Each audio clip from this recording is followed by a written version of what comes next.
His name was Sean, and I met him on Tinder. I won't say it was love at first sight.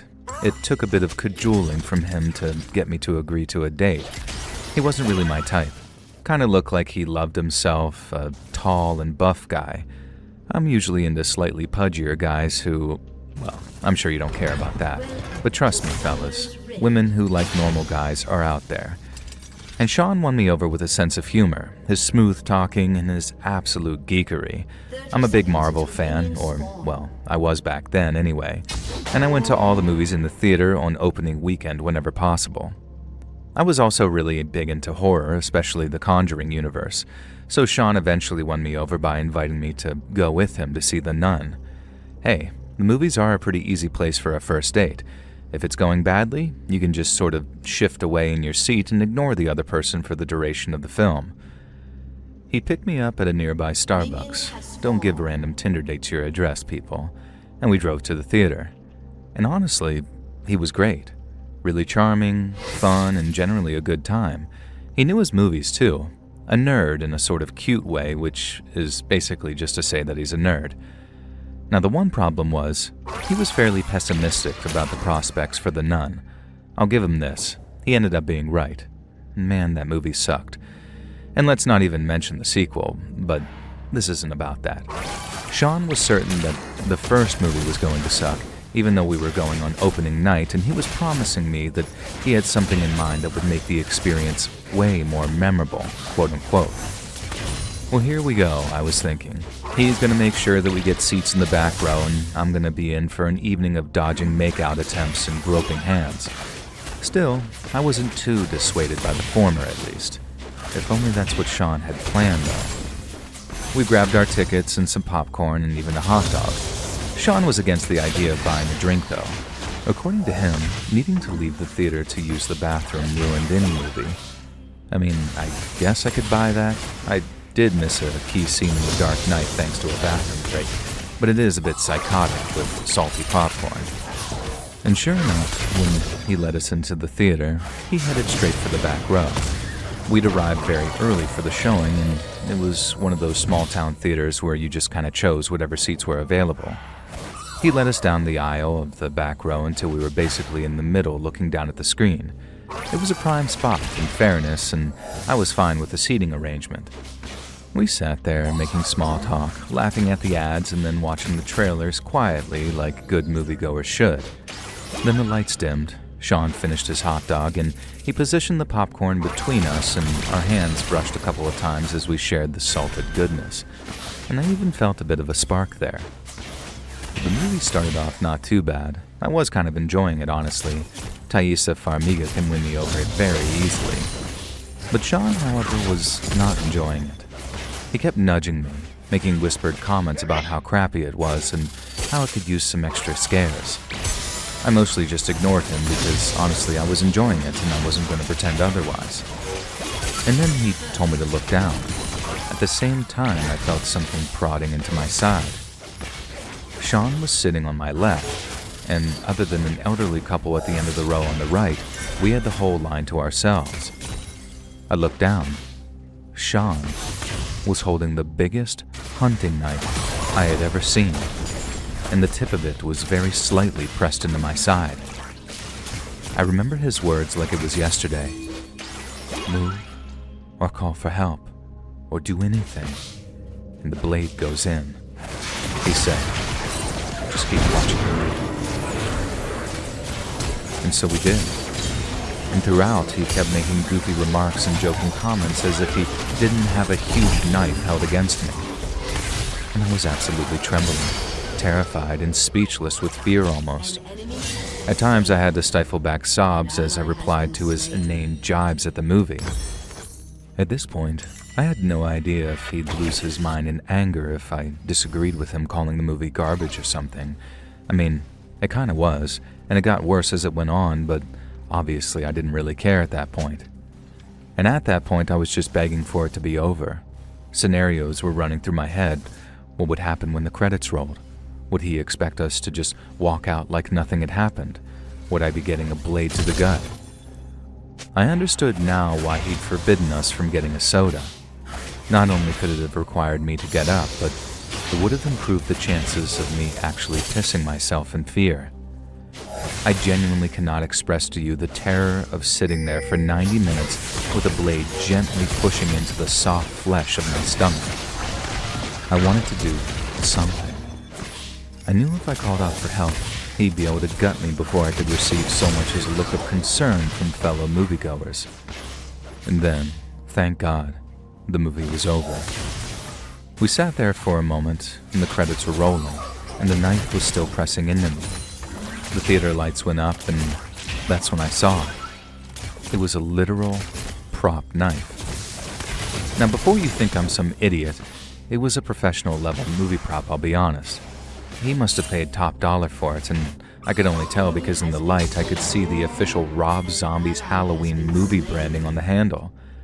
I guess it explained how he held it steady enough that it felt like it could penetrate me at any moment, but never did. And Sean was grinning at me like he'd just given me the world's best treat. "There, didn't I make a terrible movie a hell of a lot scarier?" he said.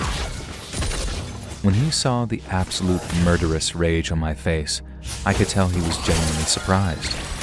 This idiot, this moron idiot jackass, had genuinely believed that just because I was a horror fan, I'd be delighted and grateful at him causing me one of the worst hours of my entire life. I can't remember exactly what I said, but I know it was far too obscene to share on this channel, and I also know it resulted in me throwing the rest of the popcorn straight in his smug, idiot face. And most of it was still untouched due to me fearing for my life. I stormed straight out of that movie theater, told the manager who was a friend of mine, and obviously was advised to call the cops. There was barely a charge in response, something to do with causing undue stress, but due to the stupid way the laws worked at the time, the low lighting didn't make the charge worse, and the fact that it was an obvious toy made it harder to push for anything more serious. I did make sure to press charges, but he ended up getting off with some slap on the wrist. Thankfully, a very sympathetic judge granted me a restraining order, not that I think I had any danger of hearing from Sean again. And in his eyes, I was the crazy, hysterical woman who couldn't handle being an actual horror fan, all because I wasn't cool with having to spend the duration of that movie thinking that I was going to get stabbed to death. And so, Sean, screw you.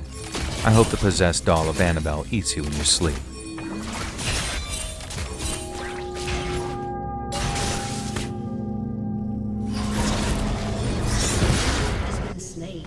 So it was a busy show, and the movie was The Silence of the Lambs. I didn't know much about it, and I hadn't read the book. All I knew was that my buddy had told me that it was gnarly and that we had to go. And then, when the time came, he canceled on me an hour before the movie started, and I just decided to go by myself. There wasn't an empty seat in the house, though. The commercials had started as I made my way down the aisle and squeezed along the road to my seat. A few mutters and mumbles from the moviegoers I squished past, and then I finally just jumped into my seat. Now, the guy next to me was wearing a very thick old coat and what I actually recognized to be a Tribbley, even though it was spring and the theater was fairly stuffy. I apologized for bumping into him, and I thought that I heard some sort of grunt or belch or whatever gross. And so I just sat there, and my God, the guy's body odor was not pleasant. I took a deep inhale of my popcorn and hoped that that would help, and by the time the movie started, it got easier to just ignore the guy. Now, Silence of the Lambs starts off as a very tense movie and only gets more tense from there. Occasionally, I felt my theater neighbor's shoulder brush against mine and kind of nudge him back over to the left. I couldn't hear any snoring, but I was sure that I could feel the occasional vibration of a snore at least. And in the end, as the movie got more and more terrifying and gripping, the act of nudging the guy off my shoulder became kind of instinct. I ate my popcorn and nachos, finished my soda, and I somehow made it through the whole movie without needing to get up and use the bathroom, which was great because imagine how many people I'd have made angry in the crowded theater. And that's why when the movie ended and I was stuck there in the middle of the center aisle, surrounded on all sides by crowds, I decided to just wait it out. I watched all the credits until the lights started to go up, and it looked like I had a clear path to the right from which I could actually exit. That's when I noticed something. The guy next to me was still there. I didn't want to just leave him there asleep, and it would kind of suck if he missed the entire movie, too. So I gave him on the tap of the shoulder, saying, "Hey, buddy, you okay?" Now, I'm sure you Let's Read listeners have worked out the twist here. As I gently nudged his shoulder, the man, or should I say his body, slumped over to the left, and his hat fell off. In the rising lights of the theater, I could see it now. This dude was dead. D-E-A-D. Absolutely stone cold dead. I don't mean he dropped dead in the last 10 minutes either. I mean, I'd clearly been sitting next to a corpse for the entire showing of that movie. So how did he make a sound? Why was I sure that I could hear and feel him? Now, cops kind of explained this to me later, and when I first nudged him, I'd likely just caused some gas to escape his body. And during the point of decomposition he was at, the body started to blow with gas, which could have caused a vibration and the occasional feeling of him moving. I never did get to find out exactly what happened to the guy. They were able to tell me enough that the cause of death wasn't suspicious, so I just kind of replied with natural causes. And the cop looks a bit weird and says that he can't really say any more. And for a while, that kind of bothered me. How can you die in a non-suspicious manner but not of natural causes? And that kind of stuck with me. This old guy had gone to that theater alone, likely taken some kind of overdose, and allowed himself to just sort of drift off peacefully in his sleep. What he took, I don't know, because fatal overdoses are usually messy, painful, and ugly. But clearly he got hold of something that let him die peacefully during the previous showing of The Silence of the Lambs. It always bothered me how he wasn't discovered by a theater employee in between the showings. He'd possibly been sitting there for 3 showings of that damn movie and nobody noticed but me. I mean, it wasn't the cleanest theater, but good God, did they not even check the screens between showings? And the final thing that bothers me is, why did he choose The Silence of the Lambs as the final thing he ever saw? It's not exactly a nice movie to just sort of slip away to. Maybe it was the only movie showing that was relatively empty when he got there, which would have been that afternoon, I guess. Maybe there was something in the film he related to. Or maybe he was simply haunted by his own memories, the demon of the silence.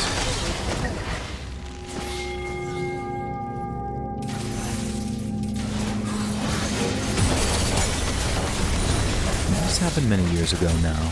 It must have been 1997 because I was at a showing of Scream with my then girlfriend, and it was just past New Year's. The movie had been showing for a few weeks at this point, so it wasn't a very busy showing. Perfect for a date night with her girl, Jennifer. And she often reacted to scary movies by getting handsy and grabby holdy of me, if you know what I mean. And I'd learned some time ago that horror movies were a great way to get a bit of extra affection. Now, what can I say? We were first-year college students. Of course, we'd find any excuse to get our hands all over each other. And we weren't the only 2 people at the showing of Scream that night who would be making a lot of physical contact, although of course we just didn't know that yet. Now we got some popcorn, we got some soda, tickets were flipped and seats were taken, trailers were watched, as they are, and Drew Barrymore got grilled on her favorite scary movie. You know the scene, everyone's seen the original Scream by now. And things started kicking off during that scene where Randy, Billy, and Stu were in the video rental store. And so if you're one of the 3 people who hasn't seen the original Scream, it's a bit meta.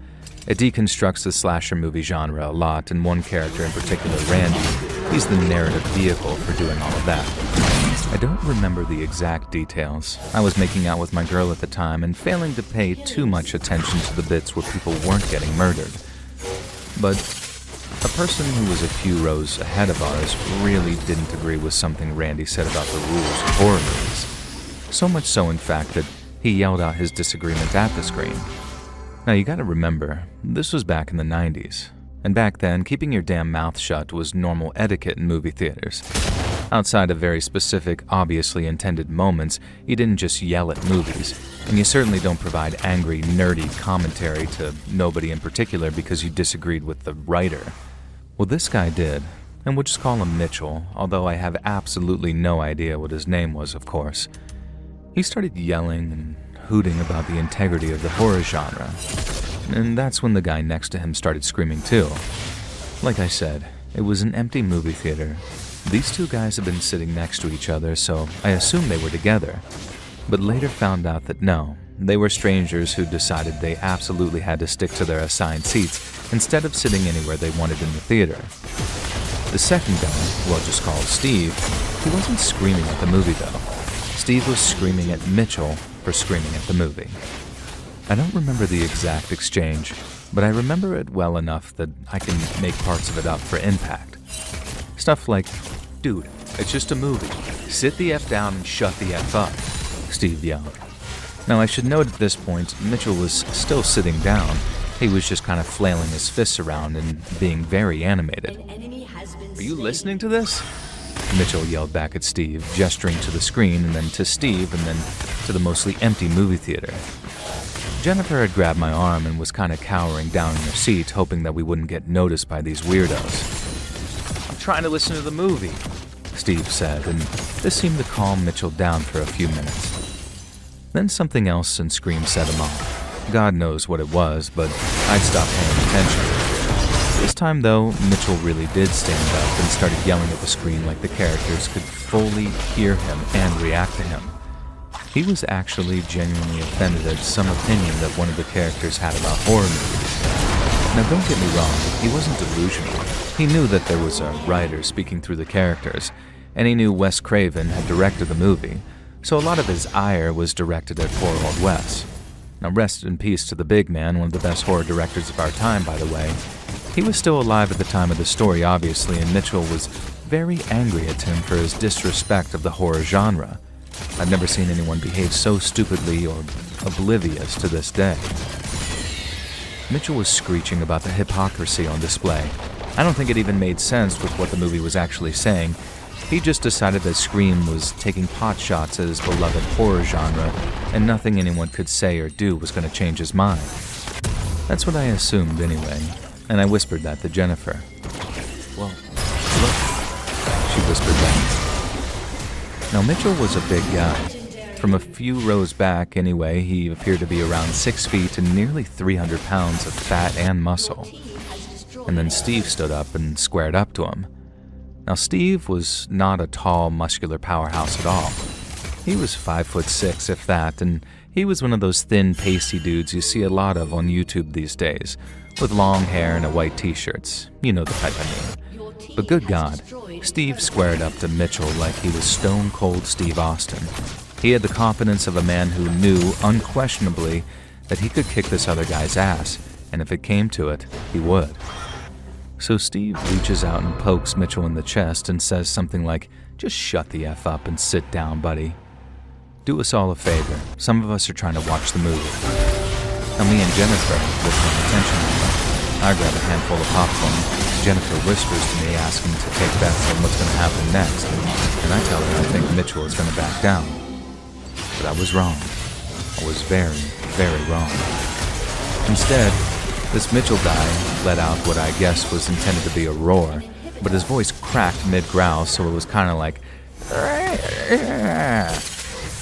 and then he just grabbed Steve's outreached finger, and with an actual audible crack, snaps his finger backwards.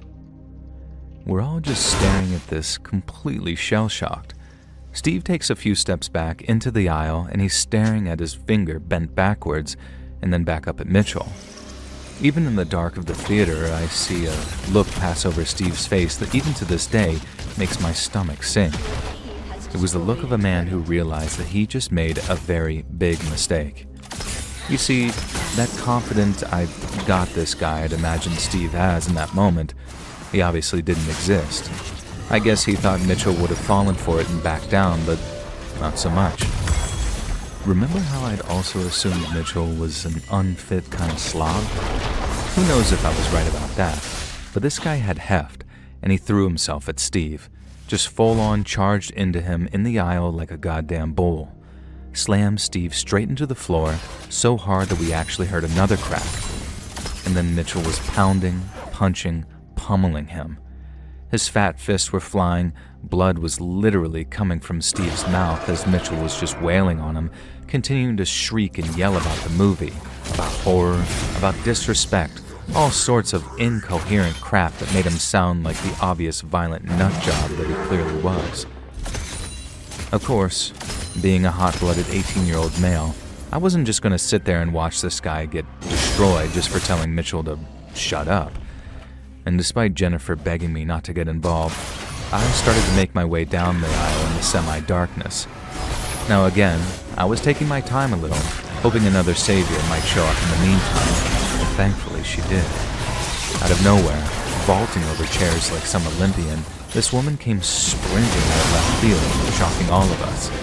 Except Mitchell, of course, who was too busy beating on Steve to notice her.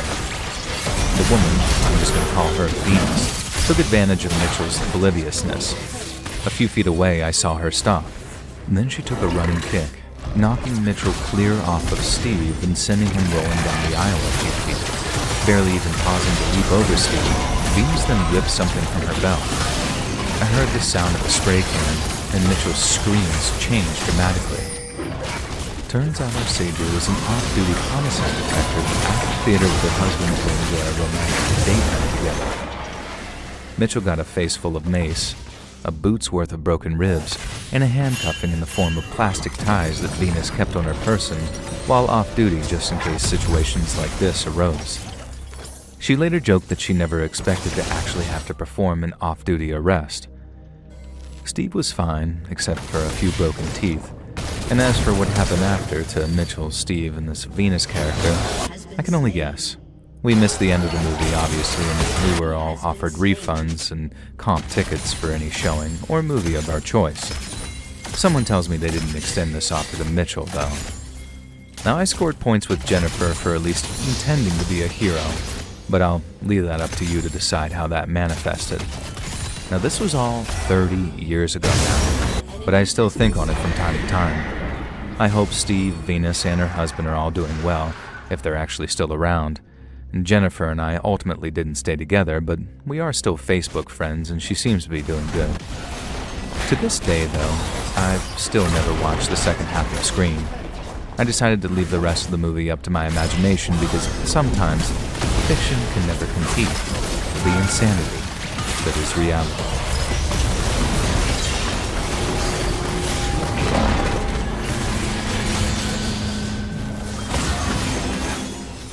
So some years ago, I worked as a cleaner at a local, reasonably large theater in my city. Things weren't as bad back then as they are now, but holy gosh darn, even back before the old Rona, theatergoers were just filthy animals. And sometimes it was fine, but on an average Friday night showing, I'd spend hours cleaning up copious amounts of popcorn, spilled soda, candy, and chocolate wrappers, melted chocolate bars, syrup. And sometimes it would be things that we didn't even sell. I once found a seat stuck together by a full, untouched bologna sandwich. And I swear I'd watch the theatergoers head into the movie, and there would be more food to clean up than they took with them in the first place. And that was the good times. You don't even know with the amount of vile, unspeakable things that I had to scrub away with the aid of rubber gloves, a hard bristled brush, and industrial strength detergent. Let's just say, people are disgusting, yo. I guess it came as a shock at first, because my mama raised me right and good and taught me to clean up after my own damn self. And we also grew up poor, and me and my mother and younger brother Tyrell, so if I bought a hot dog, then I was damn well gonna eat that hot dog, not just squash it into a cup holder. Now, believe it or not though, the disgusting hygiene and cleanliness of others isn't the point of this scary story. It's about one night when I was working very late. I think it was a midnight showing of Hereditary. Midnight showings in our theater actually meant that it hit midnight around the halfway point. So by the time the movie was done and everyone had filed out, I was there to clean up close to 2 a.m. Thankfully, it didn't seem too chaotic. I went about my business with my trash bag, my little grabby claw, and my bucket on wheels filled with the usual equipment. And so movie theaters get lit up after a movie's been shown, right? Well, in our movie theater anyways, after a midnight showing, they just kind of kept the lights dim. I guess they were just too cheap to give the full cleaning world full clear vision, you know. But I was cool with it. I caught the tail end of the movie, and it gave me the spook, so I was kind of enjoying the atmosphere of the half-lit movie theater as I went about cleaning up. Then movement caught my eye. Something sort of skittering across the aisle near the front, from one row to the other side. And I say this like a spider, but it was the size of a human being. Like someone had rapidly crawled from one side of row C to the other. Anyone there? I called out, praying to the Lord above that there wouldn't be a reply. And there wasn't, of course. It must have been my imagination, I guess, so I just went back to cleaning. And then, no mistaking it, rustling from near aisle E, the sound of popcorn crunching underfoot, and I'd know that sound anywhere. But what should I do, I thought. I had no idea who was left in that theater that late at night, and for all I knew, it was just me and our old-ass manager. I heard a sound from across the theater. It was hard to tell in the gloom, but it looked like someone had thrown a soda cup across the room. Then, while my gaze was pointed in that direction, a shadow darted over the seats near the front of the screen. More crunching sounds, and then suddenly silence. I began to creep slowly as I could toward the exit door, and for a moment, I thought I'd screwed myself when my shoe got stuck on some sticky soda spill, and I grabbed the sheet, shaking it somewhat. There was silence, and I made it almost to the exit. And then I heard more skittering lower down the room. I stayed very still, waiting, pretending like I'd left. A shape crawled along the aisle, and this time I saw them very clearly. It was a person, a thin, emaciated-looking person dragging themselves commando-style across the aisle. Oh, hell no. Hell to the no. I wasn't sticking around for this. I'm just gonna back out real slowly, I called out into the darkness. But a voice spoke back. I have no idea what she said. It was in a language that I honestly couldn't really tell what it was, and it didn't sound threatening though, almost scared. I called out asking if the person was okay, but no reply. But I could hear them moving around and it sounded like they were getting closer. I didn't like that. My plan was to leave and call the cops, but then that figure, the person, fully leaped over the seats, hurtling forward over the next aisle too, leaping straight for me. They were yelling something I couldn't understand, but they didn't sound scared anymore. I kind of froze, not sure which direction to go. Right would lead me to the aisle and let me leave the theater. But in the half-darkness, this figure charging at me, leaping over chairs, I was not thinking straight. When she was just an aisle away, I saw that she was some Caucasian girl, looked like a teenager. She had short, filthy blonde hair, her face was dirty, and she had ketchup and mustard smeared around her mouth. This young white lady had been crawling around eating the vile leftovers off